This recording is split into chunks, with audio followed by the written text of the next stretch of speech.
देशवांता शुकर जनगण मन अधिनायक जय हे।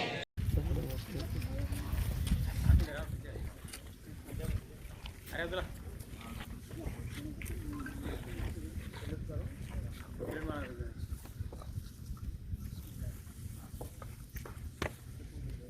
सल्यूट।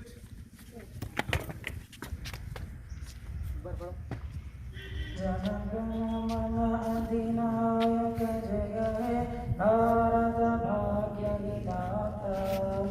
पंजाब सिंधु गुजरात मराठा द्राविड़ उत्कल गंगा विंध्य हिमाचल यमुना गंगा उच्छल जलधि तरंगा। तव शुभ नामे जागे तव शुभ आशीष मागे गाहे तव जय गाथा। जनगण मंगलदायक जय हे भारत भाग्य विधाता। जय हे जय हे जय हे जय जय जय जय हे। ముఖ్యంగా ఈనాటి దినం గురించి ఆలోచిస్తే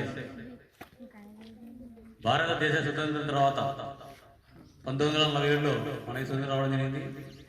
దాదాపుగా 2 సంవత్సరాల దాదాపుగా మనల్ని మనం ఏ విధంగా పరిపాలించుకునే ఉద్దేశంతో రాజ్యాంగం కావాల్సిన అవసరం ఉందని ఆ రోజు 7 మంది ముసాయిదీ కమిటీ ద్వారా రాజ్యాంగ నిర్మాత అయిన బిఆర్ అంబేద్కర్ గారు ఆ రోజు అధ్యక్షతన దాదాపుగా ప్రపంచంలో చాలా దేశాల్లో రాజ్యాంగం ఏ విధంగా ఉంది, ఇక్కడ ఏ విధంగా నడుస్తూ ఉంది, నియంత్రిత పరిపాలన కాకుండా ప్రజాస్వామ్యంగా ప్రతి ఒక్కరికి హక్కులు విధులు ఉండాలని ఉద్దేశంతో ఆ రోజు రాజ్యాంగం రచన జరిగింది. ఆ రాజ్యాంగం మూలంగా మనమందరం భారతదేశంలో ఎవరికి అందరికీ అన్ని రకాల హక్కులు ఉంటాయి, అందరికీ సమానత్వంగా ఉన్న పరిస్థితి ఉంది. అటువంటి చట్టాలకు కారకుడైన బిఆర్ అంబేద్కర్ గారిని ఒకసారి గమనిస్తే మొన్ననే మన రాష్ట్రంలో దాదాపుగా 120 అడుగుల కాంస్య విగ్రహాన్ని ఆవిష్కరణ జరిగింది. ప్రపంచ చరిత్రలో ఐక్యరాజ్య సమితిలో కూడా ఈరోజు బిఆర్ అంబేద్కర్ గారి విగ్రహం ఉంది. అంటే ఆయన ఎంతటి గొప్పవాడు, ఎంతో మానవుడు గమనించాలి. అనగారిన వర్గానికి సంబంధించిన ఆయన్ని గతంలో అంటే ఇప్పుడు కూడా అలాగే వివక్ష జరుగుతూ ఉంది. కానీ అటువంటి సమయంలో కూడా నిర్మాతగా అధ్యక్షత వహించడం. ఎందుకంటే ఆయన గొప్ప మేధావి, చదువుకున్న వ్యక్తి. ఆ రోజుల్లోనే అన్ని రకాలుగా దేశంలో ఎన్ని రకాల చదువుంటే అన్ని రకాల చదువు ఉండి గొప్ప విద్యావంతిగా పొందిన వ్యక్తి.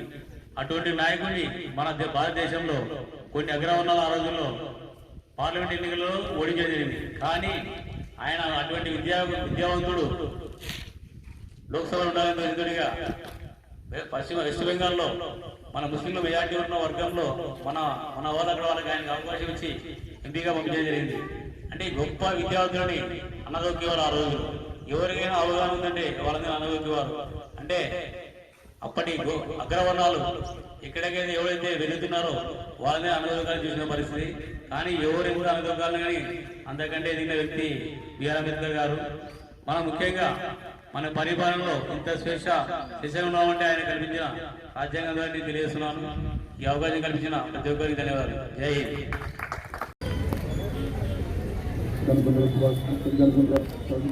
సందర్భంగా కోరుమూరు నియోజకవర్గ ప్రజలందరికీ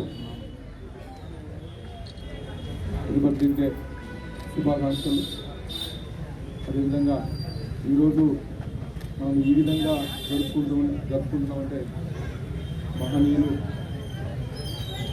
గాంధీజీ గారు కావచ్చు, అంబేద్కర్ గారు కావచ్చు, పూడే కావచ్చు, మహానుభావులు ఎంతోమంది కృషి వల్ల ఈరోజు మనం ఫ్రీగా స్వేచ్ఛగా తిరుగుతూ అదేవిధంగా అభివృద్ధి కార్యక్రమాలతో పాటు సంక్షేమ పథకాలు నెరవేర్చుకుంటూ సాగుతున్నాం. కోరుమూరు నియోజకవర్గ ప్రజలందరూ కూడా మనస్ఫూర్తిగా 5 సంవత్సరాలు దాదాపు నన్ను అందరూ కూడా ప్రేమించి అందరూ ఘన స్వాగతం పలుకుతూ ఇంతవరకు తీసుకొచ్చిన ప్రజలందరూ కూడా మరొకసారి శుభాకాంక్షలు తెలుపుకుంటున్నాం. అదేవిధంగా ఈరోజు మన ముఖ్యమంత్రి గారు జగన్మోహన్ రెడ్డి గారు కూడా డీసెంట్రలైజేషన్ విధానం తీసుకొచ్చిన తర్వాత